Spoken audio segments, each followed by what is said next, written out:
Hello students, आज का हमारा टॉपिक है थेराप्यूटिक क्लोनिंग। इससे पहले वाले लेक्चर्स में हम क्लोनिंग के 3 टाइप्स मेंशन कर चुके हैं, जिसमें से ये पार्ट 3 या टाइप 3 है जो कि थेराप्यूटिक क्लोनिंग कहलाता है। इससे पहले हम डीएनए क्लोनिंग, जिसे जीन क्लोनिंग या मॉलिक्यूलर क्लोनिंग भी कहते हैं, पढ़ चुके हैं। उसके अलावा हम क्लोनिंग रिगार्डेड टू इंडिविजुअल, जिसे हम रिप्रोडक्टिव क्लोनिंग कहते हैं, जिसमें हमने डॉली द क्लोन का एग्जाम्पल भी मेंशन किया था। ये सब हम कवर कर चुके हैं। आज हम थेराप्यूटिक क्लोनिंग को समझेंगे। ओके, तो थेराप्यूटिक क्लोनिंग में हम जो भी क्लोन्स बनाते हैं वो हमें बेनिफिशियल होते हैं on the basis of therapeutic background. Okay, तो ये मोस्टली थेराप्यूटिक क्लोनिंग में हम क्या करते हैं, एम्ब्रियोनिक स्टेम सेल्स को क्रिएट करते हैं। ठीक है, स्टेम सेल्स हम पहले ही पढ़ चुके हैं। और एम्ब्रियोनिक स्टेम सेल्स क्या होते हैं? जो एम्ब्रियो में पाए जाने वाले अनडिफ्रेंशिएटेड सेल्स होते हैं, जिससे कि हम फर्दर स्पेशलाइज्ड और डिफ्रेंशिएटेड बॉडी सेल्स बना सकते हैं। उन्हें हम एम्ब्रियोनिक स्टेम सेल्स कहते हैं। ओके, अब ये एम्ब्रियोनिक स्टेम सेल्स जब हम क्रिएट कर लेते हैं तो उससे हमें फ़ायदा क्या होता है? एम्ब्रियोनिक स्टेम सेल्स के थ्रू हम कोई से भी बॉडी के हेल्दी टिश्यू को ग्रो कर सकते हैं, और इन हेल्दी टिश्यूज़ को हम किसी भी इंडिविजुअल के इंजर्ड या फिर डिजीज्ड टिश्यू से रिप्लेस कर सकते हैं। इस तरीके की स्टेम सेल जो रिप्लेसमेंट होती है बॉडी में, उसे हम थेरेपी या स्टेम सेल थेरेपी नाम देते हैं। ओके, और यहाँ पे हम क्या करते हैं, जो भी this one stem cell therapy या एम्ब्रियोनिक स्टेम सेल थेरेपी के थ्रू जो भी हम थेरेप्यूटिक क्लोनिंग के थ्रू जो हम थेरेपी गेन करते हैं, ये काफ़ी पोटेंशियल होती है और एक पोटेंशियल मेडिसिन की तरह काम करती है। इसके थ्रू हम रीजेनरेटिव मेडिसिन डिज़ाइन कर सकते हैं। इसके अलावा इम्यून रिजेक्शन को भी काफ़ी हद तक कम कर सकते हैं। ठीक है, तो एक तरीके से हम बॉडी के इम्यून सिस्टम को बीफूल करते हैं ताकि वो रिजेक्शन या इम्यून रिजेक्शन को ना शो कर सके। इसके अलावा कई सारे जेनेटिक डिसऑर्डर्स होते हैं जो जीन लेवल पे होते हैं, उसको क्योर करने के लिए भी हम इस प्रोसेस के थ्रू एम्ब्रियोनिक स्टेम सेल्स को बनाते हैं। ओके, और यहाँ पे जीन थेरेपी के साथ साथ हमारी थेरेप्यूटिक क्लोनिंग चलती है। ओके, थेरेप्यूटिक क्लोनिंग को अगर हम बात करें तो इसको हम सेल रिप्लेसमेंट थेरेपी भी रिप्रेजेंट करते हैं। कई सारे बुक्स में इसे साइनोनिमिकली यूज़ किया जाता है, और इसका पोटेंशियल होता है किसी भी ऑर्गन को फॉर्म करने के लिए। तो अगर सपोज़ किसी का कोई ऑर्गन फेलियर हो गया है और उसे नए ऑर्गन की ज़रूरत है, तो instead of using the donors organ, किसी डोनर के ऑर्गन को यूज़ करने के बजाय हम उस इंडिविजुअल के बॉडी सेल से ही एम्ब्रियोनिक स्टेम सेल्स बना सकते हैं। और जब हम उन एम्ब्रियोनिक स्टेम सेल्स को बना लेंगे तो उसके बाद हम उन एम्ब्रियोनिक स्टेम सेल्स में डिफ्रेंशिएशन कंपोनेंट्स, यानी कि डिफ्रेंशिएशन कर सकें ऐसे कंपोनेंट्स, ऐसे हार्मोन्स डालेंगे ताकि वो embryonic stem cells further organ में कन्वर्ट हो सके। तो इस तरीके के ऑर्गन को फॉर्म करना, एक नए ऑर्गन को फॉर्म करना एम्ब्रियोनिक स्टेम सेल्स के थ्रू कहलाता है डी नोवो ऑर्गेनोजेनेसिस। ठीक है, तो सेल रिप्लेसमेंट थेरेपी या थेरेप्यूटिक क्लोनिंग के थ्रू हम डी नोवो यानी कि न्यू ऑर्गन की फॉर्मेशन भी कर सकते हैं। ओके, इसके अलावा हम क्या कर सकते हैं, कोई भी जेनेटिक डिसऑर्डर ना हो किसी भी एम्ब्रियो में या एम्ब्रियोनिक स्टेम सेल में, इसके भी हम एक परमानेंट सोल्यूशन निकाल सकते हैं through the therapeutic cloning. Okay, purpose क्या होता है थेरेप्यूटिक क्लोनिंग का? पर्पज़ होता है basically to generate and direct the differentiation. हम क्या करेंगे, कोई भी स्टेम सेल को जनरेट करेंगे पहले, और फिर उस स्टेम सेल को डिफ्रेंशिएशन की सेल लाइन बनाएंगे डिफ्रेंशिएशन के थ्रू। तो हम एक पर्टिकुलर सेल को, जो कि स्टेम सेल है, उसे डिफ्रेंशिएशन के थ्रू ले जाके एक patient specific cell line design करते हैं। ठीक है, और उसमें से जो भी आपको सेल चाहिए है वो आप यूज़ कर लेते हैं ताकि हम इंडिविजुअल्स में सेल्यूलर लेवल पे थेरेपी दे सकें। इस प्रोसेस में हम क्या करते हैं, देखो क्लोनिंग की बाकी प्रोसेस में हम क्या कर रहे हैं, जब हमने रिप्रोडक्टिव क्लोनिंग की तो हमने जो आपका एम्ब्रियो था या जो भी आपका एम्ब्रियोनिक स्टेम सेल्स थे उस पूरे ब्लास्टोसिस्ट को हमने ट्रांसफ़र करा था यूट्रस में। लेकिन थेरेप्यूटिक क्लोनिंग में हम यूट्रस में सेल लाइन या फिर एम्ब्रियो को ट्रांसफ़र नहीं करते हैं और उस एम्ब्रियो को हम एज सच सैक्रिफाइस कर देते हैं for the therapy purpose. Okay, अब यहाँ पे रीजेनरेटिव और रिप्रोडक्टिव मेडिसिन बनाने के लिए इस थेरेप्यूटिक क्लोनिंग को यूज़ किया जाता है। रीजेनरेटिव हम जनरेट कर रहे हैं नए सेल्स और नए टिश्यूज़ को, जो कि जिसे हम रिप्लेस कर सकते हैं किसी भी इंजर्ड या डिजीज टिश्यूज़ के को रिप्लेस करने के लिए हम इन रीजेनरेटिव क्लोन्स को या सेलुलर क्लोन्स को यूज़ कर लेते हैं। ठीक है, तो along with the gene therapy हम इस तरीके के ट्रीटमेंट को देते हैं। अब प्रोमिसेस क्या है स्टेम सेल के, तो स्टेम सेल रिसर्च के काफ़ी ज़्यादा प्रोमिसेस होते हैं। जैसे कि सबसे पहले हमने क्या किया, देखो हमने जो भी आपके एम्ब्रियोनिक स्टेम सेल्स थे उनको कल्चर करके अब हम उसे ड्रग टारगेट या कोई भी ड्रग है जो उसके टारगेट के लिए सूटेबल है या नहीं है इसे पहचानते हैं। इसके अलावा कौन सा टेस्टिंग पोटेंशियल मॉडल लगेगा इन एनिमल स्टेम सेल्स में, इसको भी हम पहचान लेते हैं। तो कौन सी सूटेबल ड्रग में ये आपके embryonic stem cells better survive करेंगे, इसे पहचानने के लिए भी हम स्टेम सेल रिसर्च पे काम करते हैं। इसके अलावा टॉक्सिसिटी टेस्टिंग करनी है, अगर किसी ड्रग का टॉक्सिसिटी लेवल जानना है तो उसके लिए भी हम इन आपके प्लूरिपोटेंट स्टेम सेल्स को यूज़ करते हैं। नेक्स्ट, और डिफरेंट टाइप्स ऑफ ऑर्गन्स और सेल्स तो बनाते ही हैं। जैसे यहाँ पे हम बोन मैरो बना रहे हैं, किसके लिए, फॉर ट्रीटमेंट ऑफ ल्यूकीमिया या कीमोथेरेपी के लिए। इसके अलावा नर्व सेल्स बना रहे हैं for treatment of Parkinson's and Alzheimer's diseases.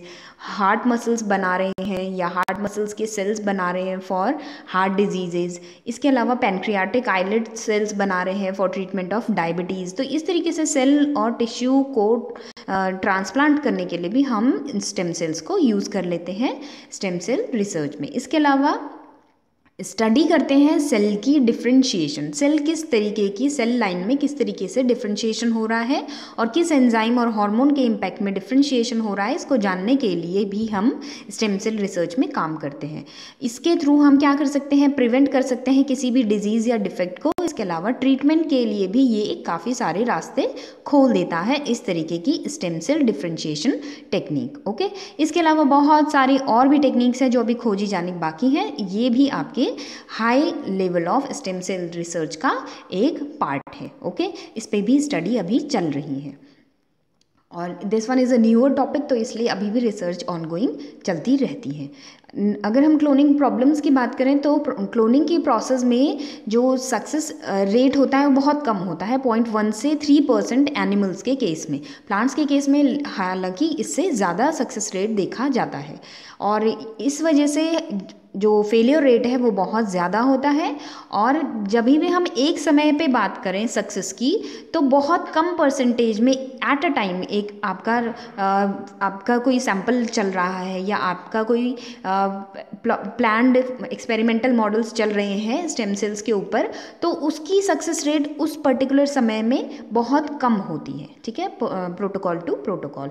और यहाँ पे हम क्लोन्ड एनिमल्स की बात करें तो जो भी क्लोन्ड एनिमल्स इस क्लोनिंग प्रोसेस के थ्रू डेवलप होते हैं उनमें बहुत सारी प्रॉब्लम्स नज़र आती हैं, चाहे वो एनिमल्स हों चाहे वो सेल्स हों, उनमें प्रॉब्लम्स नज़र आती हैं लाइक द हेल्थ प्रॉब्लम्स या शॉर्टर लाइफ स्पैन्स, ये आपके डिफेक्ट्स नज़र आते हैं। ठीक है, तो ये क्लोनिंग प्रॉब्लम्स कुछ नज़र आती हैं। इसके अलावा क्लोनिंग में बहुत सारे बायो एथिक्स यानी कि इथिकल इश्यूज़ भी आते हैं। इथिकल इश्यूज़ मतलब कि यहाँ पे हम एथिक्स की बात करें तो अगर हम जैसे अभी हम बात करें थेरेप्यूटिक क्लोनिंग की, तो हम क्या कर रहे हैं, एक एम्ब्रियो ले रहे हैं और एम्ब्रियोनिक स्टेम सेल्स में हम क्या कर रहे हैं, एम्ब्रियो के इनर सेल मास वाले सेल्स को ले रहे हैं। इनर सेल मास वाले सेल्स को लेने का मतलब है कि हम एम्ब्रियो को डिस्ट्रॉय कर रहे हैं। एम्ब्रियो को डिस्ट्रॉय करने के कारण ही ये टेक्निक बायोएथिकल इश्यूज़ में आ जाती है। बायोएथिकल इश्यूज़ मतलब कि ये जो आपका एम्ब्रियो आपने डिस्ट्रॉय कर दिया, क्लोन्ड एम्ब्रियो,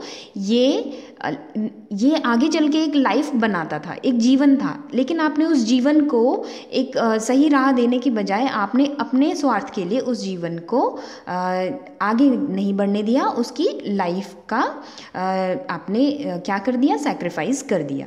तो ये एक बायोएथिक इश्यू जाता है। जब तक कि बहुत बड़ा नोवल कॉज ना हो या बहुत ज़्यादा हाईली रिकमेंडेड कॉज ना हो, तब तक हम क्लोनिंग ईजिली कर नहीं पाते हैं, ठीक है। और एम्ब्रियोनिक स्टेम सेल्स के साथ क्लोनिंग करना इसलिए काफ़ी ज़्यादा ऑब्जेक्शनेबल होता है स्टेम सेल रिसर्च थेरेपी में। हालांकि इंड्यूस प्लूरिपोटेंट स्टेम सेल्स को हम इसका एक रिप्लेसमेंट मान लेते हैं, क्योंकि इंड्यूस प्लूरिपोटेंट स्टेम सेल्स में हम सोमेटिक सेल्स को डिज़ाइन करते हैं इंड्यूस प्लूरिपोटेंट स्टेम सेल्स बनाने के लिए। तो ये एक काफ़ी बेटर मेथड है जिसमें बायोएथिक्स का इतना ज़्यादा ऑब्जेक्शन नहीं रहता है। ओके, नेक्स्ट है एडवांटेजेस क्या है क्लोनिंग के। देखो क्लोनिंग के एडवांटेजेस हैं, जैसे हम देख रहे हैं कि हम यहाँ पे स्टेम सेल्स को इंजीनियर कर सकते हैं, मैनिपुलेट कर सकते हैं और स्टेम सेल्स को मिमिक कर सकते हैं जो भी डिस्ट्रॉयड या डिफेक्टेड सेल्स हैं उनके जैसे, और नए सेल्स डिज़ाइन करने के लिए हम स्टेम सेल्स का यूज़ कर रहे हैं। इसके अलावा नई जीन इंसर्ट करनी है, रिकॉम्बिनेंट सेल्स बनाने हैं, ये सब हम स्टेम सेल्स के साथ ईजिली कर सकते हैं। जैसे हम डिजीज़ क्योर की बात करें तो कैंसर और एल्जाइमर्स में स्टेम सेल थेरेपी बहुत ज़्यादा काम करती है, कारगर भी है। इसके अलावा क्लोनिंग में आप जो भी, जैसे हम नॉर्मल इंडिविजुअल की बात करें, किसी का किडनी फेलियर हो जाता है तो उसे एक नया डोनर चाहिए किडनी का, तो डोनर को पहले हम चेक करेंगे कि इम्यूनो रिजेक्शन तो नहीं है इस डोनर का किसी रेसिपिएंट के साथ। तो ये चेकिंग के लिए जो भी ऑर्गन ट्रांसप्लांट है वो काफ़ी हद तक एक हर्डल हो जाता है।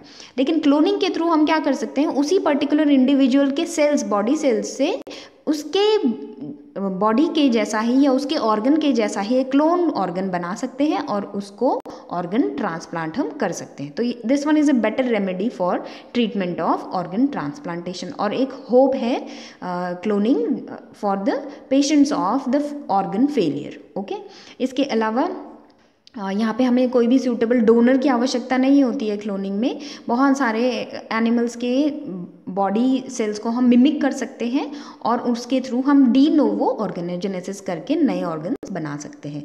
जैसे हम बात करें पिग के लीवर को हम सक्सेसफुली ट्रांसप्लांट कर पाए हैं ह्यूमन बींग्स में through the stem cell cloning technique, okay, जो कि थेरेप्यूटिक क्लोनिंग का एग्जाम्पल है।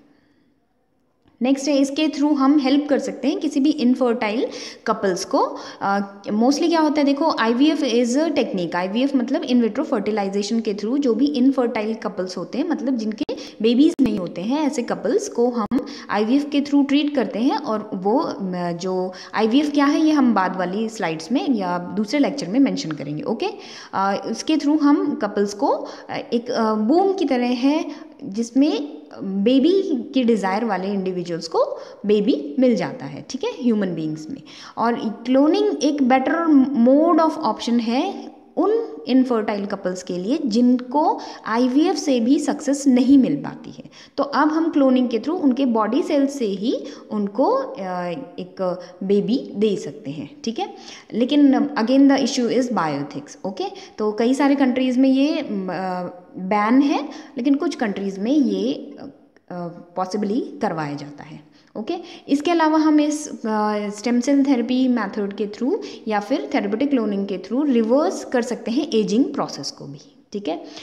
और इस जैसे आपके जो भी एजिंग, अब मोस्टली क्या है आपके जो फिल्म इंडस्ट्रीज़ वाले इंडिविजुअल्स होते हैं या जो भी आपके लाइमलाइट में रहते हैं इंडिविजुअल्स जिनको सर्टेन काइंड ऑफ इम्पैक्ट्स रहते हैं फेशियल इश्यूज़ के, तो उनके फेशियल रिंकल्स ना पड़े इसके लिए उनको स्टेम सेल थेरेपी दी जाती है। तो हम बात करें ब्यूटी के एस्पेक्ट में रिवर्स एजिंग प्रोसेस यूज़ किया जाता है काफ़ी हद तक, और ये एक ऑनगोइंग फील्ड है इन बायोटेक्नोलॉजी। ओके, नेक्स्ट है इंडेंजर्ड स्पीसीज़ को भी हम इसके थ्रू प्रोटेक्ट कर सकते हैं, उनके सोमेटिक सेल से कंप्लीट इंडिविजुअल्स बना सकते हैं। इसके अलावा फूड सप्लाई को भी हम बढ़ा सकते हैं, जो भी फूड प्रॉब्लम है वर्ल्ड में उसे मिनिमाइज कर सकते हैं, और स्टारवेशन भूख जो है उसको काफ़ी हद तक कम कर सकते हैं, भुखमरी जो है उसे काफ़ी हद तक कम कर सकते हैं। कैसे? हम क्या करेंगे, बल्क में मास प्रोडक्शन करेंगे, किसका, जो मीट है या मिल्क है, जो भी प्रोडक्ट्स हैं एनिमल्स से मिलने वाले, उनको हम बल्क में प्रोड्यूस कर सकते हैं by the help of therapeutic, या स्पेसिफिकली हम बात करें by the help of cloning. Next है डिसएडवांटेजेस क्या है क्लोनिंग के। तो बहुत सारे एम्ब्रियोज इस क्लोनिंग की प्रोसेस में डिस्ट्रॉय हो जाते हैं, तो इस one is the biggest disadvantage. तो और इस वजह से ही बायोएथिक्स का ऑब्जेक्शन रहता है क्लोनिंग के लिए। इसके अलावा जो भी इनहेरिटेड डिजीजेज होती हैं वो एज सच ट्रांसफ़र हो जाती हैं न्यू क्लोन में भी। ओके, और जो पोटेंशियल है इसमें अब्यूज़ का वो बहुत ज़्यादा है। कई सारे इंडिविजुअल्स अपने स्वार्थ के लिए भी क्लोन बना सकते हैं, इसलिए अब्यूज़ का पोटेंशियल इसमें ज़्यादा रहता है।